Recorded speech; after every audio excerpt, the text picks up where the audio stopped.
हाय दोस्तों, नेक्स्ट जो लेसन था वो हमारा है समय की लॉगबुक रखें। अब स्टार्ट करते हैं हम समय की लॉगबुक रखें। जिस तरह आप पैसों का बजट बनाते हैं उसी तरह समय का भी बजट बनाएं। बजट बनाने के लिए आपको यह हिसाब लगाना होता है कि आपका पैसा खर्च हो रहा है समय के मामले में। यही नीति अपनाएं। एक डायरी लें और एक सप्ताह तक यह रिकॉर्ड रखें कि आप काम में कितना समय खर्च कर रहे हैं। ड्राइवरों की भाषा में इसे लॉगबुक कहा जाता है, जिससे वे लिखते हैं कि गाड़ी कितने किलोमीटर चली और कहां तक चली। समय की अपनी लॉगबुक में अपना जितना बारीक हिसाब रखेंगे आपको उतना ही ज़्यादा फ़ायदा होगा। और हाँ, लॉगबुक के पहले कॉलम ही ज़्यादा फ़ायदा होगा। और हाँ, लॉगबुक के पहले कॉलम में गतिविधि के बजाय घंटे लिखें ताकि कोई महत्वपूर्ण अंतराल ना छूटे।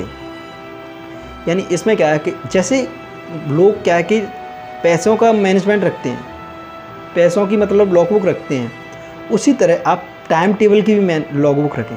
ठीक है, उससे क्या होगा, आपको टाइम का क्या है कि ज़्यादातर वेस्ट करते हैं ना, वो आप वेस्ट करना कम हो जाएगा। मतलब ये ऐसे कि आपको अहमियत पता चलेगी कि इतना टाइम हम किस चीज़ में वेस्ट कर रहे हैं। जैसे आपने सुबह 6 से 30 उठना, चाय बनाना, नित्य कर्म। ठीक है, सुबह 6:30 से 7 पड़ोसी से बातचीत करना, अखबार पढ़ना, जो भी। सुबह 7 से 7:30 टीवी न्यूज़ देखना।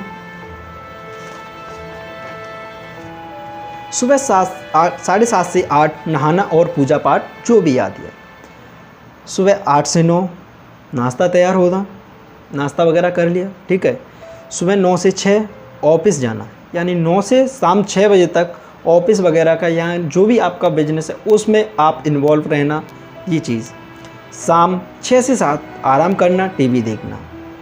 शाम 7 से 9 दोस्तों की पार्टी, कार्यक्रम आदि समारोह, यानी लंच वगैरह दोस्तों की पार्टी में, यहाँ पर कहीं भी आपको जाना है वो आप 7 से 9 बजे तक जा सकते हैं, बिल्कुल। ठीक है, रात 9 से 10 टीवी देखना, 1 घंटे ओनली।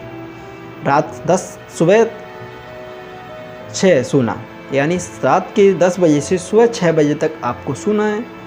और दिन भर में मोबाइल फ़ोन पर बातचीत 45 मिनट, यानी जो ये आप करोगे, ये आप टाइम मतलब मैनेज करोगे, उसमें आपका फ़ोन पर बातचीत का पता है 45 मिनट टाइम बचेगा। यानी इसमें आप इतना कुछ करोगे, आपको फ़ोन चलाने का या फिर फालतू वो करने का कोई भी काम आपको टाइम ही नहीं होगा, तो आप नहीं करोगे। ठीक है, आप चाहें तो लॉगबुक बनाने का काम कंप्यूटर में एक्सेल शीट पर कर सकते हैं, किसी अन्य सॉफ्टवेयर पर भी कर सकते हैं, जिसमें 1 सप्ताह तक अपने हर घंटे का संक्षिप्त वर्णन लिखें। यानी आप जो लॉगबुक बना सकते हैं वो आप डिजिटली मोबाइल पर किसी एप्लीकेशन सॉफ्टवेयर पर भी बना सकते हैं, या वो उसमें एक्सेल में बना सकते हैं, कंप्यूटर पर बनाना चाहते हैं, या फिजिकल आप पेन कॉपी लेकर के बना सकते हैं। गारंटी है कि इससे आपकी आंखें खुल जाएंगी। इससे आपको यह पता चल जाएगा कि आपका समय किन गतिविधियों या कर्मों में लग रहा है। मोबाइल फ़ोन पर आपने कितनी देर बातचीत की, उसके लिए रात को अपने मोबाइल का कॉल रजिस्टर देखकर अवधि दर्ज कर लें। इंटरनेट पर आपने कितना समय दिया, यह भी कंप्यूटर की घड़ी देखकर दर्ज कर लें। यानी आपने इंटरनेट पर कितना टाइम वेस्ट किया, मोबाइल कॉल पर कितना टाइम वेस्ट किया, ये चीज़ आप उसमें रजिस्टर में या भी जो भी सॉफ्टवेयर है उस टाइम लॉगबुक में आप एंटर कर दें। 1 सप्ताह बाद रविवार को बैठकर इस पूरे रिकॉर्ड का अच्छी तरह विश्लेषण करें। यानी जो आपका टाइम टेबल है 7 दिन का हो गया, उसे संडे को बैठ करके आप उसे विश्लेषण करें, यानी रिकॉर्ड को देखें कि मैंने कहाँ पर के टाइम वेस्ट किया है, कहाँ पर मैंने टाइम इन्वेस्ट किया है। ठीक है, ताकि आपको पता चल जाए कि आप अपना कितना समय इंटरनेट, मोबाइल, टीवी या सामाजिक मेल मिलाप में खर्च कर रहे हैं। देखिए, इंसान मूलतः आलसी होता है, इसीलिए आपके मन में भी इस अभ्यास से बचने का प्रलोभन जागृत हो जा सकता है। आप यह सोच सकते हैं कि लॉगबुक रखने की क्या ज़रूरत है। आप यह भी सोच सकते हैं कि आपको अच्छी तरह मालूम है कि आपका समय कहाँ जा रहा है, लेकिन ऐसा हरगिज़ ना करें। लॉगबुक को वह महत्वपूर्ण बुनियाद समझें जिनकी नींव पर समय प्रबंधन का मंडल खड़ा है। इसलिए खुद को अनुशासित करें और समय के सर्वश्रेष्ठ उपयोग के लिए दूसरे सिद्धांत पर पहुंचने से पहले लॉगबुक रखें। देखिए, लॉगबुक एक तरह से आपके समय के खर्च का एक्सरे है। जब आप बीमार होने पर डॉक्टर के पास जाते हैं तो वह सटीक बीमारी का पता लगाने के लिए मेडिकल टेस्ट और एक्सरे करवाते हैं। एक्सरे की तरह ही यह लॉगबुक भी ज़रूरी है, यानी एक्सरे करवाते जैसे आप डॉक्टर के पास जाते हैं, किसी और सटीक बीमारी बता देता है कि इस चीज़ के बारे में कि मतलब ये बीमारी है, वो किस वजह से बता देता है कि रीजंस, आपने क्या खाया क्या पिया कैसी हेल्थ है उस वजह से, और आपको मतलब ये रीजन से बता देता है। ठीक है, एक्सरे की तरह ही लॉगबुक भी ज़रूरी है, क्योंकि इसके विश्लेषण से ही आपको सटीकता से पता चलेगा कि आपके समय प्रबंधन की मूल समस्या क्या है। यह कभी ना भूलें कि समय प्रबंधन की पहली आवश्यकता यह जानना है कि आपका समय कहाँ और कितना खर्च हो रहा है, यानी यह जानना होता है कि आपका समय कहाँ वेस्ट हो रहा है या कहाँ इन्वेस्ट हो रहा है। ठीक है, लॉगबुक का विश्लेषण इस दृष्टि से करें कि आपके द्वारा किए गए कौन से काम महत्वपूर्ण हैं और कौन से काम महत्वहीन हैं, कहाँ से समय निकाला जा सकता है और किन कर्मों के पूरी तरह आंशिक रूप से छोड़ा जा सकता है। जीवन का एक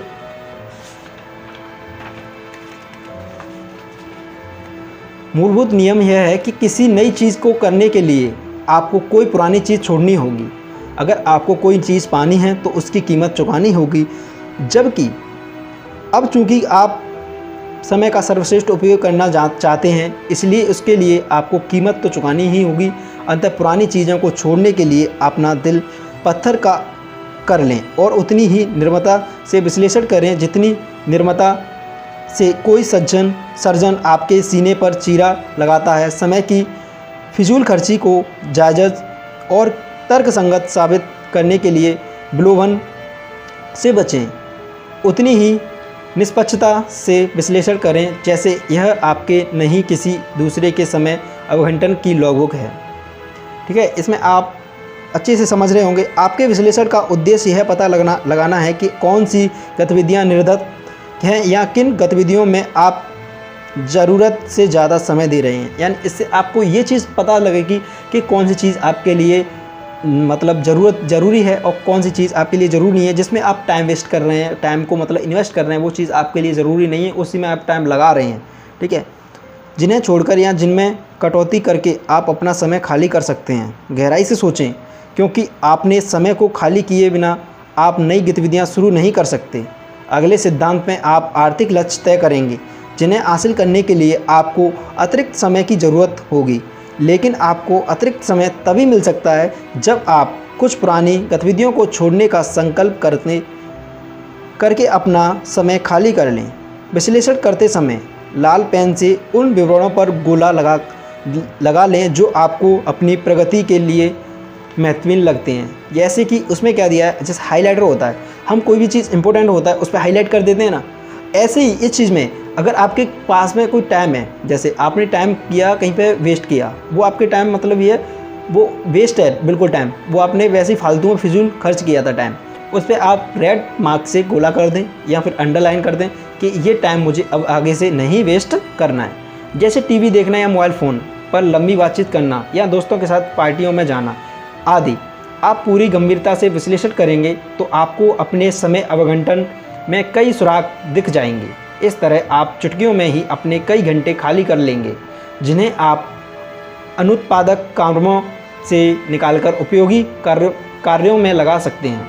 देखिए, अगर लॉगबुक रखने से पहले कोई आपसे पूछता है कि आप कितना समय बर्बाद करते हैं, तो आप तैस में आकर जवाब देते हैं, मैं तो जरा भी समय बर्बाद नहीं करता।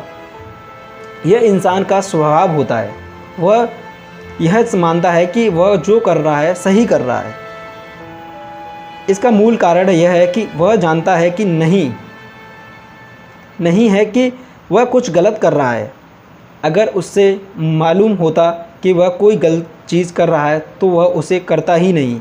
समय प्रबंधन के संदर्भ में दरअसल दोष आपका नहीं है, वास्तव में आपको तो यह एहसास ही नहीं है कि आपका कितना समय अनावश्यक रूप से खर्च हो रहा है और कहाँ हो रहा है। यह एहसास तो लॉगबुक रखने के बाद ही होता है। इसलिए समय के सर्वश्रेष्ठ उपयोग का पहला सिद्धांत है लॉगबुक रखें। ये था आपका समय की लॉगबुक रखें। अब नेक्स्ट जो होगा हमारा अगली वीडियो में आर्थिक लक्ष्य बनाएं। ठीक है, ये हमारा चैप्टर फिनिश होता है, यहीं पे ख़त्म होता है। आपको एक इम्पोर्टेंट इन्फॉर्मेशन ये है कि अगर आपको कोई भी बुक हिंदी या इंग्लिश में, ये book time management, rich dad poor dad, जो भी थिंक एंड रिच ग्रो, आपको बुक परचेज़ करनी है तो हमने अपनी वीडियो में लिंक डिस्क्रिप्शन में डाल दिए, वहाँ से जाकर के आप परचेज़ कर सकते हैं। और कॉस्ट बहुत ही कम है इनकी, ज़्यादा समझिएगा मत। अगर आपको हिंदी में मंगानी है तो हिंदी में मंगा सकते हैं, इंग्लिश में मंगानी है तो इंग्लिश में मंगा सकते हैं। और एक ज़रूरी इन्फॉर्मेशन ये है कि अगर इस चैनल पर आपको कोई भी मतलब कि आपको कोई गलती दिख रही है या हमसे कोई मिस्टेक हो रही है, उसके लिए आप कमेंट में हमें बेझिझक कह सकते हैं। इसीलिए हम उस प्रॉब्लम को सॉल्व करने की कोशिश करेंगे, यानी हमसे कोई गलती होती है तो उसको सॉल्व करने की कोशिश करेंगे और हम आगे से उसे सुधारेंगे।